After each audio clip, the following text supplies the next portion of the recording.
2023년 홍해 사태, 그리고 2026년 중동 리스크까지 세계 해상물 유망의 불안정성이 커지면서 해양안보가 국가 경제안보의 핵심 과제로 떠오르고 있습니다. 산업연구원은 최근 보고서를 통해 대한민국 조선 해운 산업 생태계의 구조적 문제와 대응 전략을 제시했습니다. 대한민국은 수출입 의존도가 높은 대표적인 무역국입니다. 반도체, 자동차, 에너지 자원까지 대부분의 물동량이 바다를 통해 이동합니다. 따라서 해상 물류망이 흔들릴 경우 산업과 경제 전반이 직접적인 영향을 받을 수밖에 없습니다. 문제는 우리나라 국가필수 선박 상당수가 해외 조선소에 의존하고 있다는 점입니다.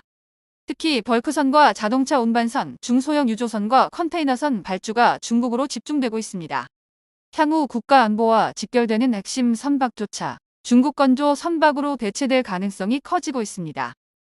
미국 역시 상선과 조선 산업의 해외 의존을 국가안보 리스크로 인식하고 있습니다. 이에 따라 미국은 조선 해운 산업 재건 전략을 추진하며 한국과의 협력을 확대하고 있습니다. 그러나 한국 역시 범용선 건조 생태계가 약화되면서 협력 기반이 충분하지 않은 상황입니다. 과거 국내 중소조선사들은 벌크선과 자동차 운반선 같은 범용 선박을 주로 건조했습니다. 하지만 2008년 글로벌 금융위기 이후 대규모 구조조정이 진행되며 산업 생태계가 급격히 약화됐습니다.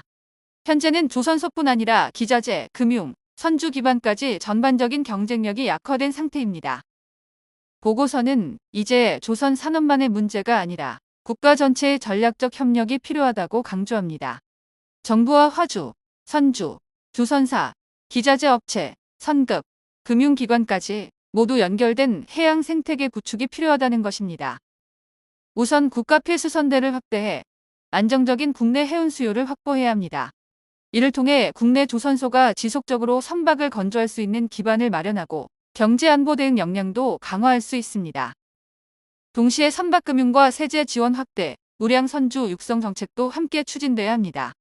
중형 중소조선사와 조선기자재 산업까지 함께 살아나야만 범용 선박 생태계를 복원할 수 있습니다.